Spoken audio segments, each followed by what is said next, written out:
Bienvenue au studio de l'UTHC TV. On est toujours vendredi le 9 septembre 2022. C'est la capsule numéro 5. Il est 17h.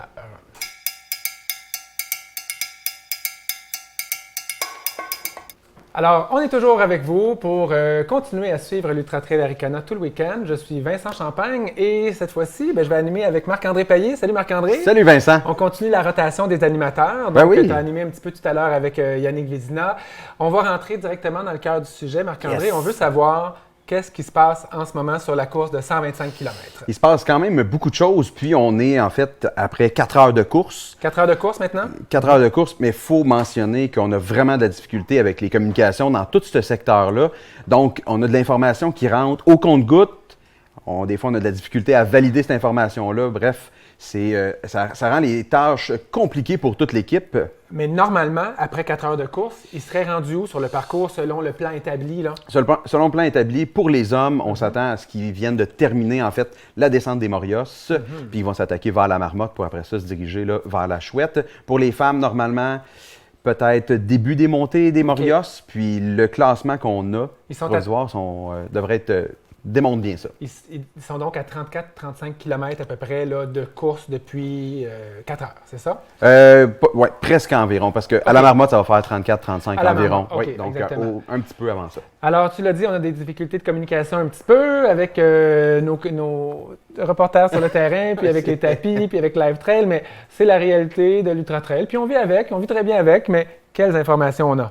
On aurait Elliott Cardin qui serait en tête présentement. On a des images d'ailleurs. Ah oui, c'est vrai. On a les images qu'on va pouvoir vous diffuser. Puis on vous laisse écouter également attentivement. Il y a une belle conversation entre Elliott, Thomas Duhamel qui est sur le terrain pour nous et également, une surprise, Mathieu Blanchard qui est là avec eux.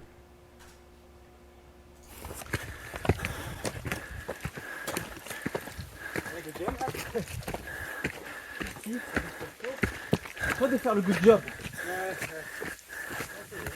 Hey, tu nous fais pas une deuxième place comme Mathieu Blanchard, hein, tu vas chercher la première. Ah ouais, c'est nul les deuxièmes places. C'est nul les deuxièmes places. Allez, go Elliott. On va monter avec toi. Puis comment tu te sens? Terrible. C'est incroyable. Tu montes puis aucune jambe. D'accord. Des bonnes jambes de descente, Bah. Tu vas bien? Ouais. Ça va.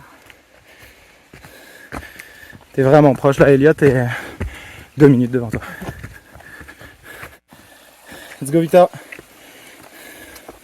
Yes! Comment tu te sens? Correct. Bonne ride!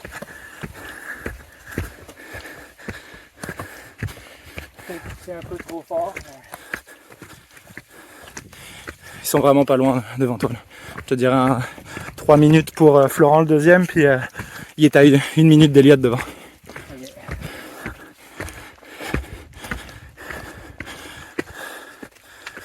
Fait qu'à la descente, tu peux les doubler. Hein? À la descente, tu peux les attraper. Oh. Marc-André, on a beaucoup de choses à dire là, sur les Ah images oui, qu'on vient de vraiment. voir. D'abord, moi, je veux souligner que là, c'est la montée des Morios. Et puis, vous avez vu la technicité de la chose, des roches, des racines. Puis les gars, ils sont pas en train de courir, là. Ils sont en train de monter avec un power walk quand même. Donc, décris-nous un peu, Marc-André, qu'est-ce qu'on a vu? Ben, en fait, oui, beau petit clin d'œil sur la deuxième place de Mathieu Blanchard. Ça va probablement faire rire tout le monde qui nous écoute présentement. En tout cas, au studio ici, oui.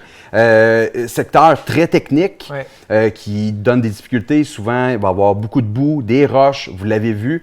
Puis, on entend Elliott dire aussi que les jambes ne sont pas tout à fait là. Donc, quand même assez tôt à surveiller. Mais on a eu de l'information supplémentaire qui est venue parce que Elliott a fait la descente des Morios, qui est très technique aussi, donc danger sur des chutes. On a vu dans le passé, l'année dernière, Stéphanie Simpson qui a dû arrêter sa course-là. Anne Champagne également dans le passé qui a fait des chutes. Donc à surveiller. Mais on dirait que ça a redonné une énergie à Elliott parce que là, il a fait la descente, il a retrouvé ses jambes, puis il est dans des bonnes sensations. Donc vraiment intéressant à surveiller pour les autres coureurs aussi quand ils vont avoir complété leur descente. Bien, effectivement, c'est l'information que nos reporters nous donnent du terrain, là, que Elliott semblait plus, pas en difficulté, mais un peu plus fatigué dans la montée, mais ayant récupéré dans la descente. Alors, ça reste à voir. Et on nous dit qu'il aurait environ 2 minutes d'avance sur Florent Beaufils, le Breton qu'on a vu également habillé en rouge, là, avec une casquette à l'envers. Donc, Florent avait l'air d'avoir des crampes, selon les témoignages qu'on a reçus, mais il garde quand même sa deuxième position. Ah, bien, quand même intéressant. On va voir, justement, la descente risque de vraiment peut-être influencer ça, puis on va voir. Oh, mais tu as eu la chance hein, de parler à Florent quand même pas mal. Je peux vous glisser quelques mots sur Florent. On a fait une petite présentation de nos athlètes favoris, nos athlètes tête d'affiche. Moi, j'ai pu héberger Florent Beaufils chez moi à Montréal depuis son arrivée il y a 4 ou 5 jours à Montréal. Et puis, c'est aussi un collaborateur de Distance Plus. Il avait fait des illustrations, des caricatures, tout ça qu'on a diffusé à l'époque dans la pandémie. Donc, il avait été très généreux là-dessus. C'est un gars qui s'entraîne beaucoup, qui a vraiment... une belle volonté de faire de la course à pied, puis il fait ça notamment pour, comment dire, c'est surtout pendant la pandémie, quand il est devenu freelance, pigiste comme illustrateur et designer, il avait besoin de la course pour sortir de la maison, puis sortir de la dynamique familiale, etc. Il vise la diagonale des fous. Vous avez vu son sac à dos? Le sac à dos qu'il y a en ce moment, là, il l'a tout réparé parce que quand il est arrivé de l'aéroport, il y avait son sac à dos, s'est déchiré quelque part, puis là, moi, j'ai trouvé un kit de couture de ma belle-sœur et il a réussi à réparer ça cette semaine, donc miraculeusement, ça semble tenir. Je suis content pour ça. Ben oui, il reste encore une couple de kilomètres. Souhaitons que la couture ait bien fonctionné. Je vois qu'on t'a transmis un papier pendant que j'étais en train de parler. Qu'est-ce que ça dit? Oui, exactement. Mais en fait, on a des nouvelles de Claudine sans souci. Chez les femmes? Chez les femmes, Claudine Soucy, qui a fait, là, Nicolas, une écriture de médecin, mais ce que je comprends bien, c'est un long arrêt avant les Morios. Donc, elle est vraiment dans le dur. Claudine Soucy aurait fait un arrêt. Oui, un long arrêt. Donc, c'est pas complet, c'est pas arrêté pour elle. Elle va probablement continuer, mais quand même une bonne pause avant. Donc, on voit qu'il y a quand même les impacts du secteur rentrent dedans. Pas mal. Selon les gestes qu'on nous fait derrière la caméra, que ça pourrait être crampe intestinale ou douleur en tout cas, abdominale, intestinale. Bien, surveiller parce que c'était une des athlètes en tête d'affiche qu'on avait mis là, à regarder. Là. Je tiens à mentionner qu'on a vu Victor Larocque également dans les images. Il aurait 3 minutes d'écart sur le deuxième. Donc là, qu'est-ce que ça nous dit en fait? Là, c'est ces histoires de jambes lourdes et de crampes. La météo est-elle en train de jouer un rôle important en ce moment, Marc-André? Là, on sait qu'il fait chaud et humide. Là. Qu'est-ce qui se passe? Bien oui, en fait, puis autant pour les Québécois qu'on est habitués avec cette humidité-là que les Européens qui sont habitués avec du temps sec un peu. Il fait très chaud à l'extérieur, mais on le sent, on l'a dit juste avant de rentrer en ondes. Même ici, au studio, il fait vraiment chaud. Donc, ça peut avoir un impact au niveau de l'hydratation, au niveau justement des crampes musculaires, au niveau de l'énergie également. On le savait dès ce matin que ça allait être un enjeu sur le parcours. Puis là, on le voit bien. Présentement, les 3 leaders chez les hommes vivent certaines difficultés par rapport à ça. Donc, ils vont devoir surveiller ça tout au long de la course pour garder leur énergie parce qu'il en reste encore quand même pas mal long à faire. Il en reste pas mal. On a parlé d'hommes, on a vu des images des hommes. Tu viens de glisser un mot sur Claudine Soucy. Il ne faudrait pas oublier nos femmes.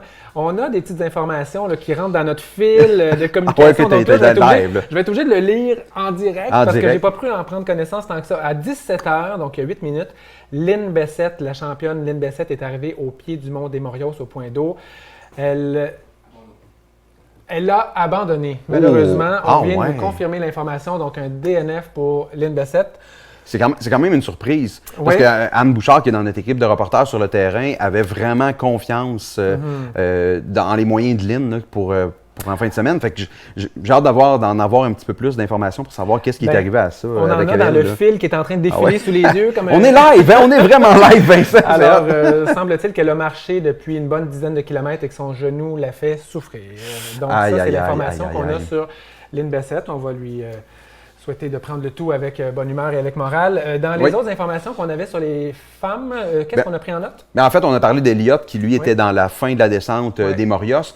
Les femmes sont dans l'attaque, sont en train de monter. Les informations qu'on avait, c'est qu'il y avait Mylène Sans Souci qui passait, qui était en tête à ce moment-là. Exact. Puis il y a également Priscilla Forgui qui la suivait. Oui.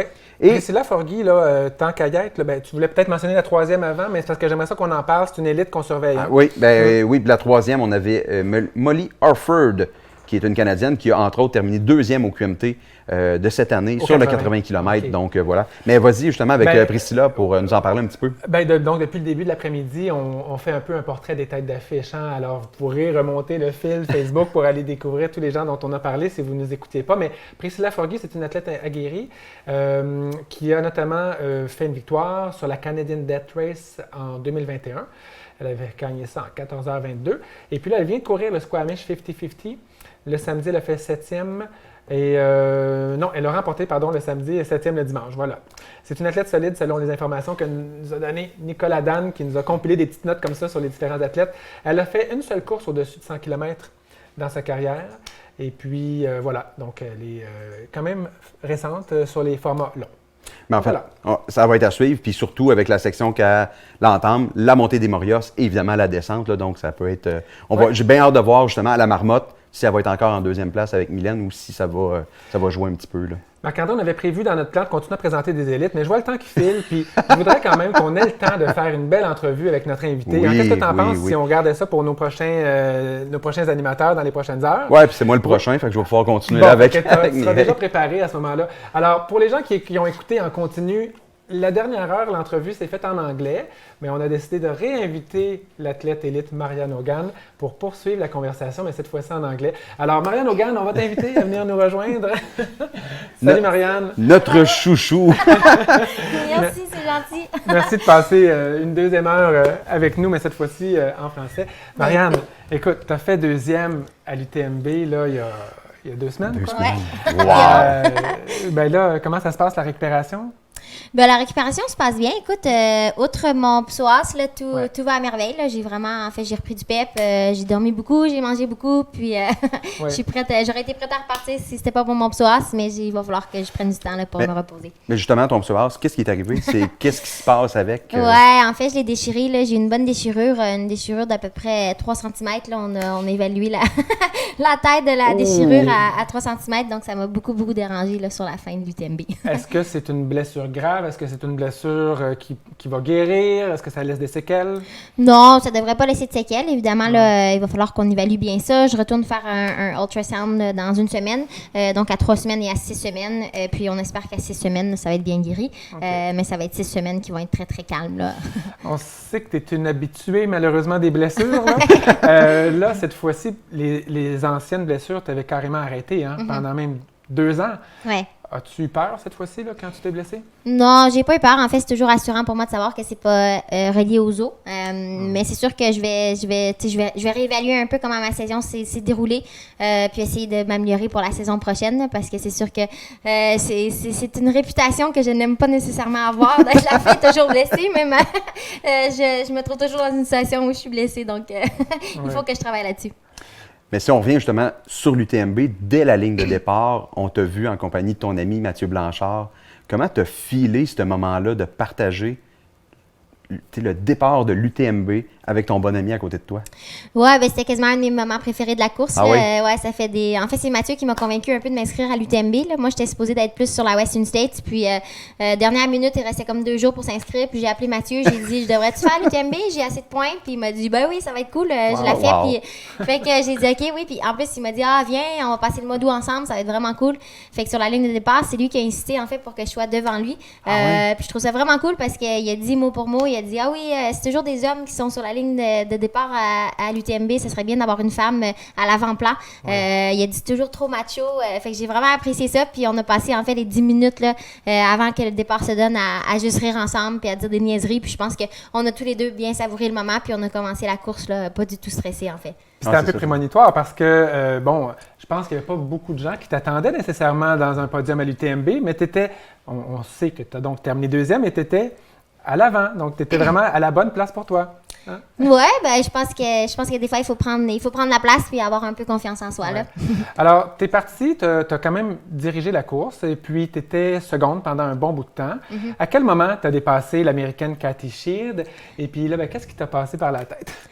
Ben, je t'avouerai que ça s'est fait très naturel. Là. J'ai rattrapé Cathy dans la montée vers Grand Col Ferret. Puis je me suis dit, en fait, c'est pas une course vers la première en haut de la montagne. Fait que j'ai pris mon temps, je suis restée derrière elle. Je l'ai observée un peu, là, elle filait pas trop, elle venait de vomir. Puis je me disais, au sommet, je pense que je vais me faire du fun sur la descente. Puis c'est vraiment ce qui est arrivé, en fait, la descente que je suivie, là, j'ai un peu pris du plaisir, puis je l'ai dépassée d'une shot, puis je pense que j'ai pris quand même une bonne avance dans la descente, mais c'était pas intentionnel ou rien de tout ça. C'était vraiment plus, je me sentais bien, puis c'est une super belle descente. Là, donc, Toi, tu es forte dans les descentes, si je ne me trompe pas? Ben, c'est ce que je préfère, ouais. C'est ce que tu préfères.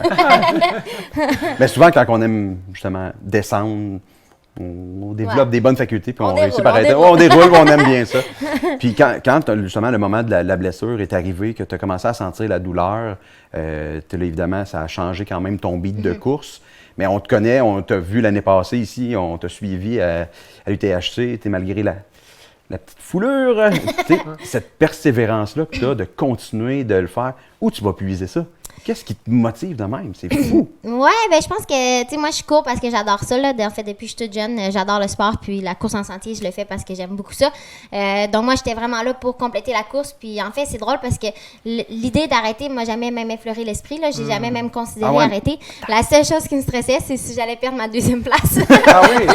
C'était vraiment ça que tu avais dans la tête? Non, mais je sais pas pourquoi j'étais tellement comme. J'arrêtais pas de leur demander loin comment, puis si je marche, est-ce que je vais être correct, puis. Fait que c'est vraiment juste ça à quoi j'ai pensé, puis en fait, avant que je le sache, ben j'étais rendue à l'arrivée, puis c'est pas, ça passait comme. C'était difficile, c'est long, puis c'est sûr que c'était douloureux, mais j'ai pas. Ouais, ça s'est fait naturel, je sais pas. Mais tu as un entraînement mental. Comment tu fais pour vraiment rouler sur de la douleur? Marc-André l'a dit, l'année dernière, tu t'es foulé une cheville, puis tu as quand même fini deuxième.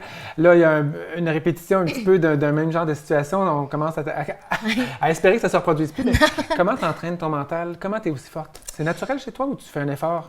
Ben, je dirais pas que c'est naturel, mais je pense que si on se fait des objectifs qui nous sont vraiment chers, si on fait des choses qui sont vraiment passionnantes pour nous, je pense qu'on est prêt à aller au-delà de ce qu'on pense qu'on est capable. Donc, moi, je pense que c'est ça pour moi, c'est que en fait, je me pose pas la question que j'ai mal ou je m'arrête parce que j'ai mal. En fait, c'est juste que moi, je veux continuer, donc je continue, puis la douleur vient avec, malheureusement, par moment. Mais je pense que, en fait, le fait que j'aime ça fait en sorte que j'oublie un peu que j'ai mal, puis je continue, j'avance. Puis les gens aussi, hein, moi, j'avais une grosse équipe avec moi, là, on l'a vu à l'arrivée, j'avais beaucoup d'amis là, ma famille et tout, puis je pense que les voir, en fait, ça me donnait beaucoup d'énergie, puis pouvoir me rendre à l'arrivée éventuellement là. J'aimerais ça savoir, Marianne, qu'est-ce que ça change pour toi, l'UTMB maintenant? Là, est-ce que tu as des propositions? Est-ce que tu as y a-t-il des projets qui s'en viennent? As-tu des sponsors qui veulent te signer? Y a-t-il Salomon qui va te signer dans l'équipe internationale? C'est des questions que je me pose aussi, là. Oui. C'est sûr que tout d'un coup, je suis devenue plus populaire en quelque sorte sur la scène de la course en sentier. Puis, je le prends un jour à la fois. Là. Honnêtement, concrètement, aujourd'hui, ça n'a pas changé grand-chose. Là. J'ai quand même travaillé aujourd'hui, puis je vais travailler lundi matin. Donc, on va voir, mais c'est sûr que ça ouvre des portes. Puis je suis bien contente que ça ouvre des portes. En fait, je pense que plus on a de soutien, plus on peut avancer. Puis je suis contente de voir qu'une deuxième place à l'UTMB peut m'ouvrir d'autres portes. Donc, tu nous confirmes que tu as des propositions. C'est noté. On va faire, Mais moi, tu vas me donner des coups bientôt. Mais c'est quoi le feeling de passer justement la ligne d'arrivée de l'UTMB puis de te faire nommer comme deuxième femme?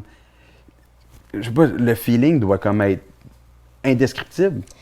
Ouais, mais c'est drôle parce que vous l'avez eu en entrevue tantôt, là, Ludo. En fait, quand il appelait mon nom à l'arrivée, c'était vraiment comme si c'est comme un, je sais pas comment le dire en français, mais comme un out of body experience. C'est comme je réalise pas que ça m'arrive, mais c'est en train d'arriver.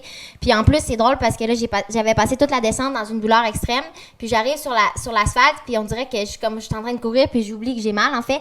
Puis la foule était en délire, puis j'avais plein de gens que je connaissais. Puis moi, entre-temps, j'étais encore stressée que la troisième me rattrape, fait que je savourais pas fou le moment. Puis c'est juste une fois que j'ai traversé la ligne d'arrivée là, que j'ai vraiment saisi un peu l'ampleur de ce qui venait de se passer. Puis quand j'ai vu tout le monde, en fait, tous mes proches qui sont venus me serrer dans leurs bras, là, je pense que ça a vraiment comme fait OK, c'est arrivé. Puis en fait, tu peux pas vraiment l'expliquer. Il faut le vivre. Je vous le conseille. C'est une saison phénoménale pour toi avec ta Western States. C'est la 3e position, 2e position à l'UTMB. Mais il reste que tu as une job là, régulière. Tu viens de le mentionner. Tu as travaillé aujourd'hui. On te voyait sur le divan là, avec ton ordinateur en train d'écrire des courriels. Des meetings dehors, de tout, là. Tes collègues, comment ils te perçoivent? Comment tu arrives au bureau à dire « Je suis une vedette du trail international », mais au bureau, mes collègues, ils te perçoivent comment, tu sais? Au bureau, je suis la fille des RH, hein? Je m'occupe des RH, puis... Non, mais ils suivent mes courses, puis en fait, c'est plutôt mes managers, en fait, qui sont vraiment là pour moi, les directeurs de la compagnie, ils supportent vraiment ce que je fais, puis ça vaut beaucoup. Donc, ça me permet, en fait, de jongler les deux. Je pense que, bien que ça aiderait, là, d'avoir des fois une séparation ou, en fait, me focusser juste sur la trail, je pense aussi que, maintenant que je suis blessée, ça ça me rassure beaucoup d'avoir un emploi puis de pouvoir focuser mon énergie quelque part d'autre. Donc, mes collègues, en fait, quelqu'un m'a posé la question tout à l'heure, puis c'est plus, eux, ce qui les surprend, c'est que je cours pendant 24 heures d'affilée. C'est pas nécessairement que je suis arrivée deuxième à l'UTMB, mais c'est plus comme, as-tu dormi? Est-ce que tu t'es arrêté? C'est plus des questions comme ça. Wow. Mais ça doit quand même inspirer les gens dans ton environnement Oui, de travail, oui. de dire, sans bouger autant que toi, mais au moins de faire quelque chose. Puis surtout en Oui. ressources humaines, j'imagine qu'il y a quand même plusieurs liens à faire. Là, Oui, puis moi, en fait, je les encourage beaucoup à aller courir. Là. Souvent, le midi, on va courir, puis on fait des petits... Puis même si c'est juste un petit 3-4 km, si je suis capable de sortir 3-4 personnes du bureau, c'est sûr que je le fais. Puis il y a eu un temps où on avait un run club officiel, mais là, le travail à la maison fait en sorte qu'il n'y a pas assez de gens au bureau pour que je continue à faire ça. Mais oui, en fait, c'est pour ça que j'aime ça en parler aussi, c'est que si toi, tu dis que tu cours 170 km, ben il y a des gens qui se disent, bon, ben je pourrais aller faire un petit 5 kilos aujourd'hui, puis c'est mieux que... En fait, moi, je trouve ça cool. C'est ce que je veux faire. C'est très généreux, en tout cas, de ta part d'être ici ce week-end. Là, tu fais partie de l'équipe des médias du THC ce week-end. Qu'est-ce que tu vas faire maintenant? Ben, j'étais supposée être une coureuse des bois, mais je courais pas trop dans les bois ce week-end. Donc, je vais faire plus des entrevues peut-être plus au départ ou sur le parcours, dans les ravitaillements, des points plus accessibles pour moi. Bien que j'aurais aimé ça aller m'amuser dans les bois, je pense que ça va être cool aussi de voir là, plus l'action au ravito puis l'action au départ, à l'arrivée, des choses comme ça. Puis comme je disais à Mathieu tantôt, tu vas ralentir les gens parce qu'ils vont vouloir faire des selfies avec Marianne Hogan. Puis ils vont arrêter dans leur course. Je suis pas aussi populaire que Mathieu, mais ça va me faire plaisir de prendre des photos. Ben, tu dis pas si populaire, mais tu es quand même, pour vrai, je considère une athlète chouchou de plusieurs Québécois en trail, puis probablement tous les trail runners. Tu as une personnalité qui dégage beaucoup, tu es souriante. Il y a une de nos collègues tantôt, quand on était en rencontre en préparation, elle dit: c'est moi où on veut tous adopter Marianne? Non, mais c'est une belle énergie, c'est le fun. Puis je pense que t'es une bonne ambassadrice justement pour ce sport-là, de le faire dans le plaisir, d'encourager les gens, puis de juste être rayonnante avec le sourire. Vraiment, bravo. Ben, je te remercie, c'est vraiment gentil. Un grand merci d'être passé dans le studio de l'UTHC TV, Merci, Marianne. On se dirige vers une conclusion, mais avant de nous quitter, là, de se t'as-tu quitter, une information? je veux juste lire un peu des informations qui continuent à glisser dans notre fil. Ouais, Donc, bravo Vincent, tu fais bien ça. Non, On, c'est pas ça. on nous mentionne qu'il y aurait une certaine présence indésirable de guêpes sur le sentier. Oh là là! Donc, des gens se sont fait au piqué, donc on n'aura plus de détails plus tard. J'espère qu'il n'y a rien de grave et puis surtout qu'il n'y a pas de réaction allergique. Il y a Stéphanie Simpson qu'on surveille comme athlète élite qui est arrivée au point d'eau des Morios et elle a dit « J'ai besoin de coke et ça ira mieux! » Ça marche, les gars! Fait que ça attaque à la montée, ça veut dire. Là. Donc, une section qui, l'année passée, lui a nuit drôlement. Donc, à la descente qu'elle a. À la descente, misère. fait que section à regarder. Et on nous dit, première femme, Mylène Sans Souci en ce moment. Toujours, Voilà. Mylène est toujours en tête depuis. Bon, pas de changement là-dessus. Alors voilà, on fait un petit rappel pour nos causes. Notre Oui, cause. en fait, on vous rappelle de donner généreusement pour la sclérose en plaques. On a eu une année record l'année dernière. C'est pas une raison pour pas avoir une autre année record. Soyez vraiment généreux. Vous savez l'importance que ça a pour tout le monde dans l'équipe des événements Ricana. Donc, vraiment hyper important. Continuez à nous suivre sur les réseaux sociaux. Exact. Live Trail, évidemment, on vous l'a dit, communication dans le secteur actuellement, c'est pas évident, mais surveillez ça attentivement. Et puis, évidemment, ben, avec l'algorithme de Facebook, ça se peut que vous attrapiez la 5e capsule avant la 2e ou la 4e avant la première. Ben, vous pouvez remonter le fil tout simplement de la page Facebook de l'Ultra Trail Arikana pour aller attraper les superbes entrevues qu'on a fait avec Mathieu Blanchard, avec Ludovic Collet, avec les enfants de Geneviève Boivin et les parents et la mère de ses enfants, avec Marianne Hogan il y a 1 heure. Et vous pourrez réécouter une 2e fois celle-ci parce que Marianne était tellement inspirante. Alors, un grand merci. Dans la prochaine heure, on va avoir d'autres animations. Je regarde qui s'en vient. Ça va être toi, Marc-André. Oui. Avec un retour de Mireille Roberge. Et vous allez avoir un invité de marque. Oui, Dominique Arpin qui va être avec nous. Donc, bien hâte de discuter avec lui. Dans une quarantaine de minutes. Alors, d'ici là, ben, merci de nous suivre. Et puis, à plus tard. Bye.